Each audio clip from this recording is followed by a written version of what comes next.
Hello. Dear Patrick, I'm sorry. Hello and welcome to the IntensiveCareHotline.com podcast.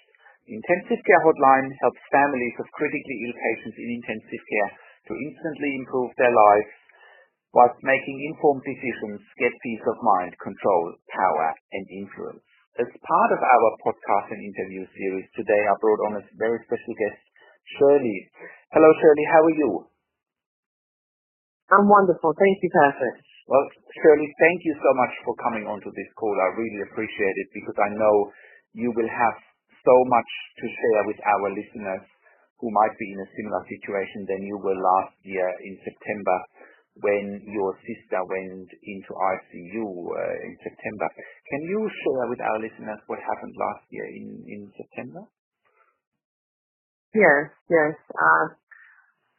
My sister was sitting in her car and she was about to take off, and some people right near her where she was located saw her, jumped over the wheel, and they came and gave her CPR right away. One was a nurse and one was not a nurse, and then the paramedics came and they took over and they actually brought her back. She was gone. But they brought her back, so we don't know how long it was, maybe 3 minutes, maybe 4 minutes. But it doesn't take long to sustain a brain injury, and that she did from her heart attack. So she went to ICU. She was in ICU some 23 days. We had lots of issues while we were there because the doctors were trying to encourage us to just let her go, not to resuscitate and what have you because of the hypoxia, because of the anoxic brain injury where she was deprived, her brain was deprived of oxygen for more than 3 minutes. They said the prognosis is not good. But they say we don't know because some people have come out of it and some people have not. And they say on the Glasgow coma scale, she was a 3. But of course, that being the case, it meant that she was not brain dead because brain dead is 0. You don't get anything. So there was never a question about whether she was brain dead or not, but they did do an EEG and saw that she did have brain activity. Yeah. You see. Yeah. So she was intubated. Question? Mm-hmm. Yeah, and I do remember when you first contacted me at that time in September. Yes. You sort of didn't really know what to do next. You felt like they wouldn't want to give your sister a chance. Can you sort of talk more about how you felt when you and your family felt like they didn't want to give your sister a chance? What sort of was your reaction to that? Yes, they were trying to push her out of ICU. And I was like, wait a minute, what do you mean? We were devastated. I felt like we didn't know which way to turn. We didn't know what to do. And my sister's daughter happened to be doing some research online, and she came running into you. She said, this man sounds like he really knows what's going on.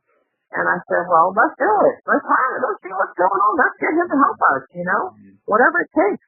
And it wasn't until we talked to you that we had power, that we were no longer intimidated by them making us feel helpless, by making us trying to push us to the point of letting her go, bringing in the social workers, saying that with your sister like him, we want to stay like this, but she want to live like this, and so that's what we did, but it wasn't until we talked to you, and you asked us about the different medicines because of the knowledge that you had in ICU, what kind of medicines was she on, what were they giving her.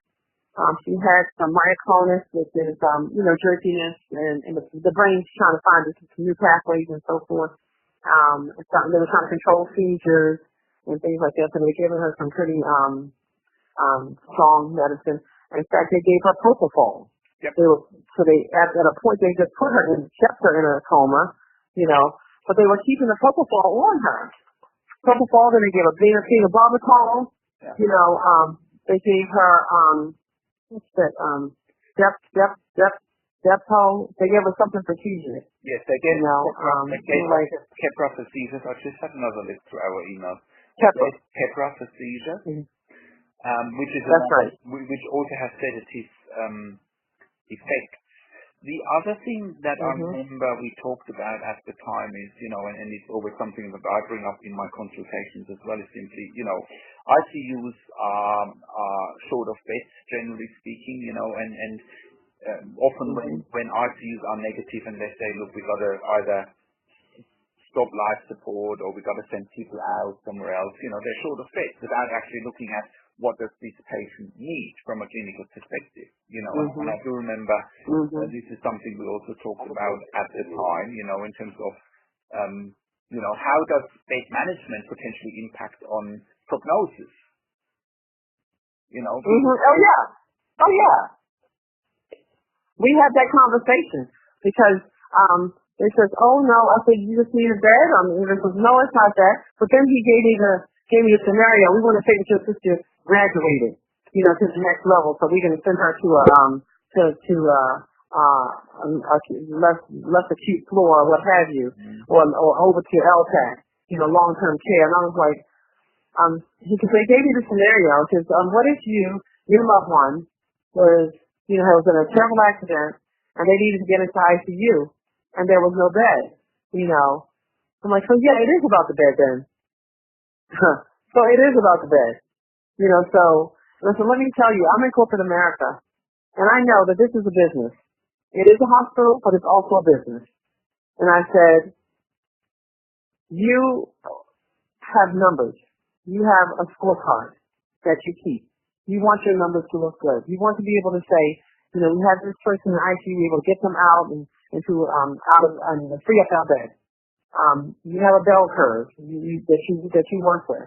And you want to look like you're in the upper percentile of your company, hospital, where you really are able to turn people out and over in ICU. I said, we don't want to hear anything about that. I said, you have 30 beds here. This is a huge ICU. I said, you cannot possibly be having problems with beds. I said, unfortunately, you got people who are dying, and basically that frees up beds. My one sister's not going to throw your numbers off. Your scorecard will look just fine. And I need you to work with us, not against us. I thought we were a team. Oh my goodness, we dealt with so many different doctors. And they're like, who are you? Are you medical? And I said, no, I'm my sister. I'm my sister's sister. And I love my sister, and I want her to have the best of care. And when we introduced you, they were like, who is this person? How does he know about the medicine? How does he know about what this medicine does to this person, what to pull off here, what to do this, how to do that? All you did was ask them questions. And they were like, wow, we got to think, I guess they were like, we got to step back. And then we put you in on the meeting with us in our conference. And you told them, you said, well, you don't know what you don't know. That's exactly right. I mean, how could you possibly say that? Yeah. And they said, oh, she's like on a 5, or we don't know which way she'll go. And I said, we don't want any DNR. We want to give her a chance. And please don't discuss that with us anymore. We don't need a social worker coming in here telling us what kind of life hospice she wants to have. Because we've done research also on several cases where people have come back to be themselves. And we're going to give my sister that chance. Yeah, and because it's only been how many days? Exactly. That would have been. It takes time. Yes. Exactly. And right now, point. That was September. Yes. And you want to know how she's doing now? That would be great if you can tell how she's doing now. Yeah. Well, she was in the ICU for 23 days. Then they took her over downstairs in the same hospital. And Sinai is a very good hospital for brain injury here in Maryland. And they took her down to the event unit. They did well enough in the event unit. They cared for her. That's all they did was that. They made sure that the people were qualified to work on the event. It wasn't just anybody. So it was a good unit for her for the time. She was there for probably 2 weeks when she probably should have been there for 1. But because they knew that the family that we are, that we're not going to just take anything, they wanted to quickly move her out. We only wanted her in their facility, which is next door, which is a long-term care facility, but it's across the street from the hospital, and it's called Levendale. Top, very good, 4 or 5 stars. they also have an intensive care unit within the LTAC. Right. It's called HICU. Right. And I think it's called, I don't know what it means, it's Hospital Intensive Care Unit within the nursing home, if you will. It was in the long-term care. Yeah. And she was able to take part of the program. Go ahead. And can I just say for our listeners also, before patients go to a ventilator unit and then onto LTAC, they need to have a tracheostomy, which is what happened in your sister's case. She went from a breathing tube after 23 days to a tracheostomy. Right. Because otherwise patients can't leave intensive care without tracheostomy. So that was another point of discussion at the time. I remember, she had to go from the breathing tube to the trach, which then eventually happened, which enabled her to go really to the next step of her recovery. Would you confirm that? Right. That's what enabled her to go to the next phase of her recovery? Yes, because they wanted us to send her before. No, they wanted us to give her a tracheostomy, but we would not do the tracheostomy because we knew immediately once they did, they were going to ship her out. Yes. That's why she was so long on a ventilator. We didn't want her to be on a ventilator for 20 days, but they kept threatening to send her to nursing home. Yeah. We says no, she can't make it there like that. Yeah. So then finally they got the intubated tube out. They went down to a smaller tube. Then they went to the trach. So once she got over to I think she was on a CPAP even before she went over to there. We were really making them do what they needed to do. Yes. And she got over to the CPAP. And the other thing that was sort of also delaying probably the whole process to getting her somewhere else was she was having seizures still. This is the other thing. Right. Before a patient can leave ICU, they need to be able to control the seizures. Yes. Which took a while in your sister's situation. I do remember that. Yes, it did. Right. And they were all We had her on propofol. Propofol, phenytoin, Keppra. She was on some vasopressors as well because her heart initially, because of the was weak. That's right. But that's all. That's right. They had on phenobarbital. Yeah. So she was going through a lot. She was very, very sick. Very sick. And you heard all the negativity from the intensive care team, but, you weren't taking it, which was, really good because it paid off in the end. Yeah. She was unstable to be moved at that point. I mean, we had military doctors that were coming in that were, traveling doctors, and, the nurses, the traveling nurses that go from place to place. I forget what you call them, but anyway, they travel from traveling nurses. And so I was like, no, they said, no, she's not ready to be sent to a health act. She's not ready to go there. But anyway, once they got her more stable, we got her over to the HICU. We got her into a program called the Coma Emergence Program that they had. They worked with them for 45 days, but they had to get so many points, 3 points. Well, my sister passed. It took a while, but she finally passed. And so they got her. She's still on the trach. Still had the trach, but she could talk. They had a pulse up, so she was breathing on her own. Even then, she was breathing over her death. Even in ICU, none of her brain was swelling. None of those things were happening. Her brain was not swelling. Her organs were fine. There was no bleeding in the brain. We said, we're going to give her a chance. No critical factors like that was in her brain. So we're gonna be okay. We're gonna give her a chance. Got over to the LTAC with the HICU, not just any help. It was to the HICU, and then they put in that program. They woke her up, and she knew what day it was. She was basically okay. If yesterday was Sunday, then what is today? She was like Monday, and then if today is Monday, what is tomorrow? Tuesday. My sister was counting from 1 to 10. Set her up. She's singing. She's awake. She's praying. She stands up. They got her weight bearing on her feet. She's sitting up. And her sight is coming clearer, day by day because of the brainstorm, but this is something that's not uncommon when you have a brainstorm like that. Yes. But she's doing well. She knows who everybody is, and she's coherent. She does some repetition, but at this point, she's doing much better. I mean, she went to OT, made a flower, put the flower and made a little bouquet of flowers and was proud of herself and, different things like this. So, and, she laughs, she talks, she sings, we're like, prays, we're like, oh my goodness, just think if we didn't give my sister a chance. Well, she has a ways to go, but, she sits up, we have her sit up in the chair 3 to 4 hours a day. We also still have someone coming there to sit with her to make sure that she's treated properly. They do not give this family any trouble. That's wonderful. Can you sort of put some timelines on it? So, September the incident happened. When was sort of the first time you thought, yeah, she's definitely turning the corner, to give our listeners a realistic expectation, like in terms of when was the first time you thought sort of, yep, now she's turning the corner? Well, that's a good question, because my sister had a heart attack on September the 10th. She was in a coma, either natural or induced, for at least 50 days.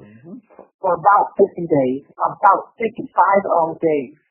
That's almost 2 months. That was September. This is February. October, November, December, January, February. If you want to say, that's 5 months. Yeah. But I'm going to say to you, take away 2 of those months. Yes. When she was asleep. So over the 3 months, she's doing tremendously well. Because even when a person has a stroke or any other brain injury, it takes a kind of nerve injury. It takes 6 months at least to a year. Now we're betting on 2 years for my sister to come back to herself, and we're going to do everything in our power to bring her back. We're not giving up hope, and neither is she. That's amazing. And what would you say about, I do remember not only from your situation, but I know it from other clients, and I know it through my time in ICU, obviously.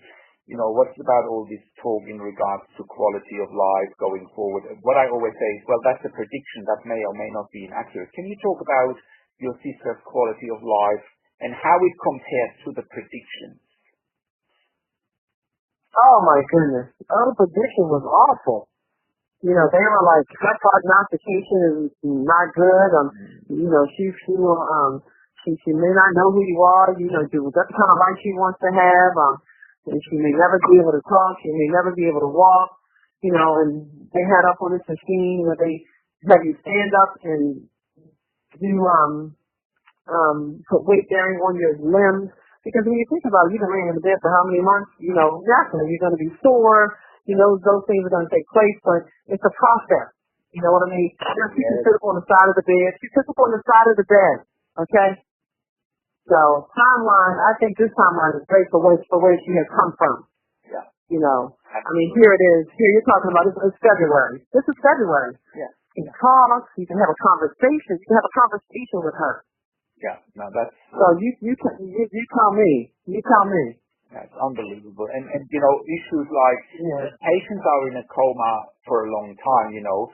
There is a lot of muscle wastage going on, and it can take months to recover some of those muscles, which is, why it takes so long for patients to recover, to walk, to talk, but given that they were predicting there's irreversible brain damage, and now she's talking, she can recognize you. I mean, that's defying all the odds, it's defying all the predictions. That's true. It's unbelievable, and that's why I'm saying, why I keep saying over and over again, yes, when patients are in ICU, yes, they are critical, yes, they are fighting for their lives, but why would you give up? Why would you give up? Why? Because I agree. It can only get better. I agree. Do not give up. It can only get better. It can't get worse, or not much worse. Exactly. Because when you think about when you get cut, if you get cut, you bleed. Your body starts healing immediately after the cut. The blood starts clotting. I'm not a doctor, but it's just common sense. The body, if we look at our bodies, and this is in so many situations, the body was made to heal itself, and it does. But you just have to give it time. It needs time. You cannot give up. That's what we said. And even to this point, we're not giving up. Just because she's come this far, no, we want her to come further. And she says, yes, I'm coming back. You know? No. Don't give up. Do not give up on your loved ones. You sit there and you're looking sad and, oh, I can't see my loved one like this. Oh, they don't want to live like this. They're not going to be like that forever. Highly likely that they will not, as long as you keep that positive energy going and as long as you do everything in your power to help them to get where they need to be. Yes, absolutely. But they can't do that on their own. You have to speak for them. You have to work for them. Yes. You cannot sit back and feel sorry for yourself. You got to do something about it. Yes, absolutely. So, absolutely. That's how I feel. Yes, and you said you and your family certainly have done that.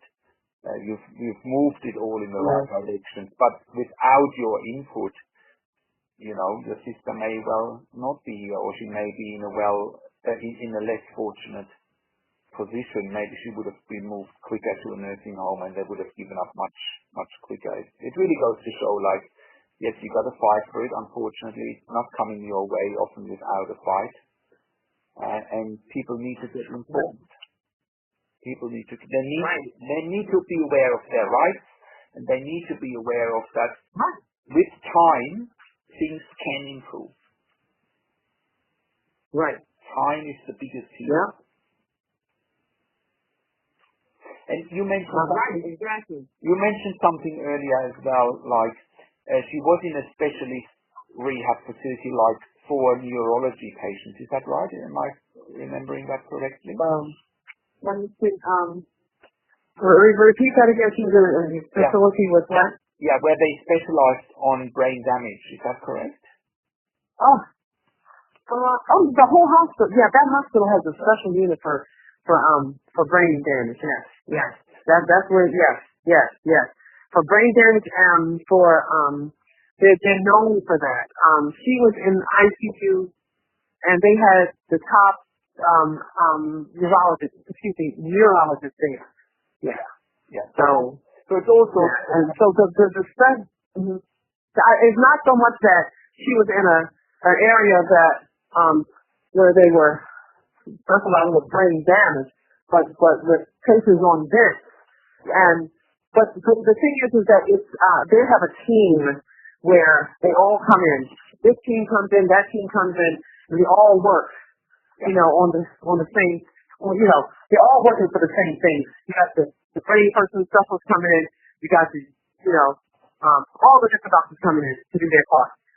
But it's not a special area, but they all come and do it right there while the patient is there, and where they are. Yeah, no, that's fantastic. So they do. They're good at that. Yeah, they're very good at that. But I think we're not good at trying to get us out of the ICU. Like I guess most places are like that, but. I feel like we prevailed. And I feel like we prevailed. Absolutely.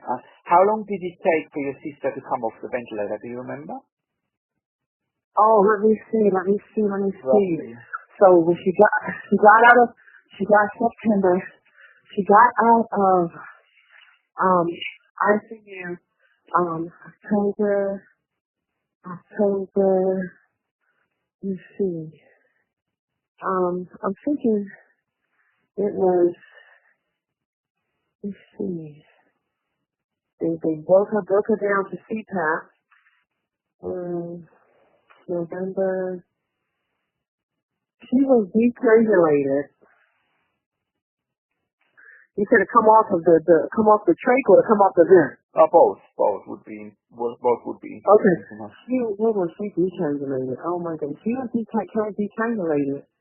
I think in December or January. Right, yeah. Yeah. That's great. So that's in September. Remember she was asleep. Yeah. She was asleep for like almost 2 months. Yeah. So October, November, December. So I would say either December or January. January, definitely not December. January. I would say January she was detriangulated.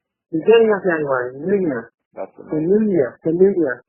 Yeah, I think she was detriangulated and she's got the scars to prove it, and the trach is taken out. She's breathing well.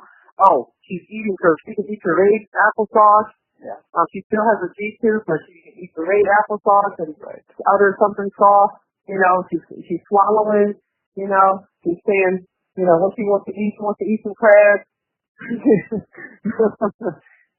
And stuff like that. And Yep. And so the next step we're doing is we're working with her to try to get her with some more foods to work on with her, the speech therapist, have her eat more pureed food so she can have pleasure eating. You know what I mean? That's amazing. That's amazing. So What a everything is a process. Absolutely. That's the main thing. It's a process, not an event. It takes time, unfortunately, but that's exactly what you did. You literally advocated for more time for your sister, and she will be forever thankful for you doing that. And even now, when you're in an LTAC, it takes time to, they don't see the urgency as if you were in ICU as well. But we have someone that's there with her. We have them coming sitting with her 3 times a week. In addition to the rest of the family coming there, advocating for her. So there's not too much that's going to get past her. She has not broken down. She has no bed sores. We're not allowing it. Yeah. Okay? Right. We are not allowing it. No. That's great. So we're on top of that. That's great. And it sounds like it is a good LTAC there, because most of my other clients that I'm working with, I hear very negative things from LTAC, but it sounds like, this LTAC there in particular, gets good outcomes. That's great. You may remember from last year. It's rare. It's rare. It's very rare. It's rare. It's rare. It's rare. It's rare because my mom was in one, and she got a stage 4 puberty ulcer, and she had a stroke and she couldn't talk. Yeah. So it is rare. We know both sides. And we were not going to let that happen to my sister. Yeah, no, that's wonderful. That's wonderful. Sheila, Shirley, I really want to thank you for sharing this with our listeners, because I think it's so valuable. If somebody listens to this and is in a similar situation, the take-home message really is: do not give up. Question everything. Do your research. Yep. And be aware of your rights. Be aware of and know that you have rights. It's simple, but it's also, people get overwhelmed. I'm sure you felt very overwhelmed in September. It's very scary. It's a matter of making sense out of the situation that you're presented with, because it literally is a life or death situation, and you got to know what you need to do. Yeah, and we didn't know until we talked to you, Patrick.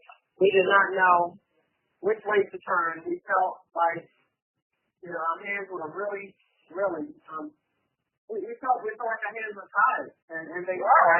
They put us in a knot. They had us like wondering, going home and feeling like they had to cry and die and let my sister die, and it was like, come on. The first thing is before long, they don't take long before they tell you to before they encourage you to let them go. They take no time at all for this to take place. No, because that's all. Like, are you serious? That's my sister. Yeah, because we're not ready to let her go. She's too young. Absolutely. Because unfortunately, that's often the easy way out, sort of painting the negative picture and, not trying not to give people options. And that's often the easy way out. We talked about managing dates, we talked about managing finances, and unfortunately people's lives are not the priority, and see what happens. And now we can confirm that if people's lives are priorities, you might as well get a good outcome.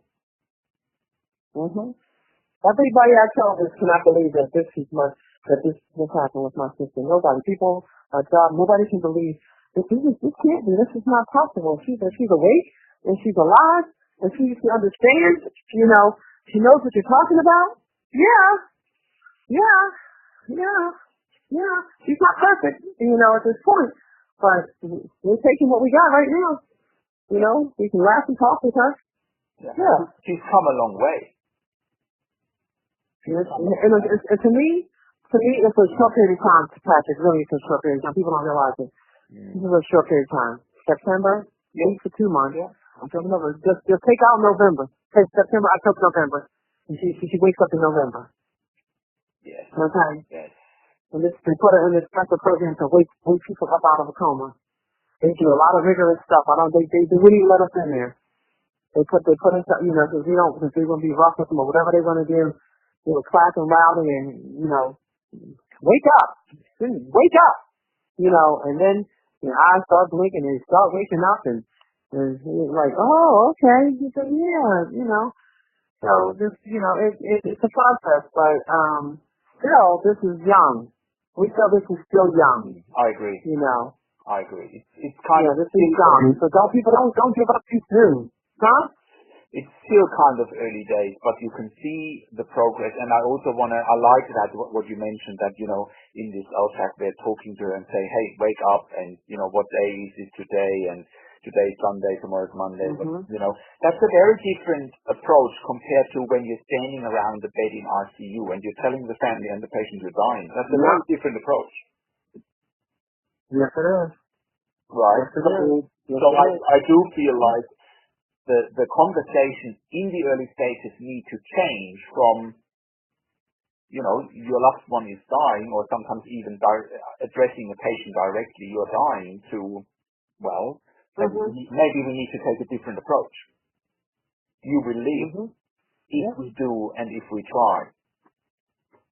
Very different conversation. Like day and night. Yeah, they don't want to do that because that means more money, more time, all of that for them that the hospital has to put out. Correct. With uncertainty. Clearly, with uncertainty, I admit that. There's a lot of Exactly.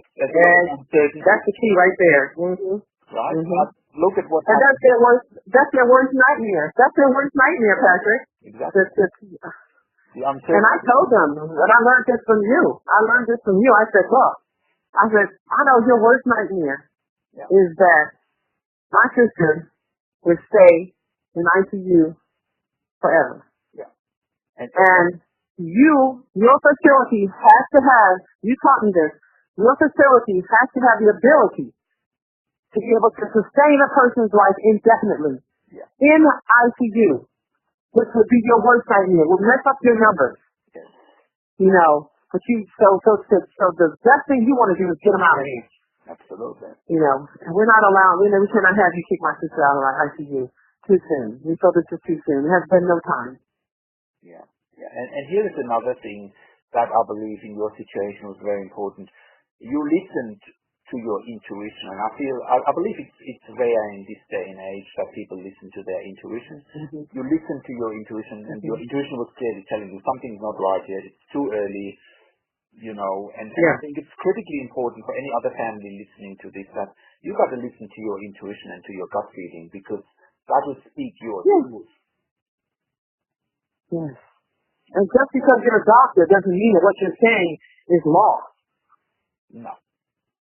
Definitely not. It doesn't mean that this is the way it's going to turn out because you believe that just like you believe this could happen, it could also go the other way. Why aren't you exploring that possibility? Exactly. Why aren't you pursuing that possibility rather than the possibility just letting it go? You tell me what you would do with your mother. I don't believe it. Yes. If this were my loved one, blah, blah, blah, blah, blah, blah, blah, blah, blah, I don't believe it. No. Not knowing what you know more than I know. You're a doctor. You know more than what I know. You wouldn't let if this is your mother. You would have them give you special treatment. Look at TV. Look at TV. And some of it's true. Where they take care of their loved ones. She's one of us. They work at the hospital. Let's take care of them. Give them everything we possibly can. For somebody that's not that close to you, you're not gonna. It's just a job. And I told him. I said, this is just a job to do. You don't know my loved ones. You don't know anything about them. What do you care? It's your job. You're just following steps of protocols. Doctors and nurses have a checklist. When they come in, check. Do we do this? Do we check that? Do this, do this, do this, do that? Come on. Absolutely. They are desensitized. Unfortunately, they are desensitized often. And for them, a patient is just a number in a bed. And for you, it's just for any, it's a loved one. And you have taken a very different approach, and it's paid off in the end. I can't tell you how many families come to us when it's too late, and then they read. Too late. Yeah, and then they read some of our case studies, and then they think, oh, what if we had done this? Or, and then they often contact us and they say, oh, if we had known a service like that exists, and it's very sad. Mhm. Very sad. Yeah. So being aware of your rights is so important. So important. It literally can save a life. And I'm glad that we contacted you early because Yep. and I think that we contacted you early because you had a sickening feeling. It was a sickening feeling. Yeah. It's a sickening feeling not to know what can we do, which way can we turn, what can we do. Yeah. I can't believe this. There was such a sickening feeling, not feeling like, oh, we got to let my sister go because they said, oh, well, something's got to be done. Her daughter, my niece, started doing research. Like I said, if she found you, and you have been a godsend, I kid you not. I mean, many days, you stayed up many days and many nights you met with my family. You know what I mean? You met with my family as a family. You met with the doctors, at the meetings, because you could ask them questions that I couldn't think to ask. How would I know? I don't have that kind of a background, but I knew that my gut said something is not right here. Yeah. Yeah. So important to listen to your gut. So important. So important. And look, it's been a great journey for your sister, and I can't thank you enough for sharing this with our listeners, because I hope that somebody will listen to this story and think, yep, I'm in a similar situation. Let's try whatever needs to be tried, to have my family member survive. We're in it for the long haul. Yeah. If it's 2 years, we're there. But we believe she will recover. We are hoping and praying for a full recovery. And we're accepting nothing less. Right. And with that kind of vibe going, and my sister having the same feeling, she's probably, technically, we feel like it's only been 3 months. Right. Because she hasn't been awake for more than 3 months.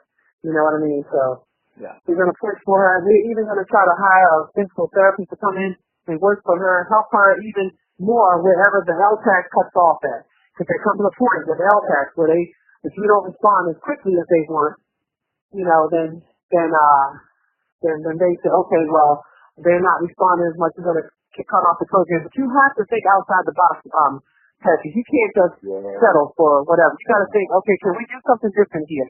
Okay, yeah, you don't do it, but can we get somebody else to come in and do it? Very much so. When we come in, we massage her hands. Yes, we make sure that she's, blood is flowing.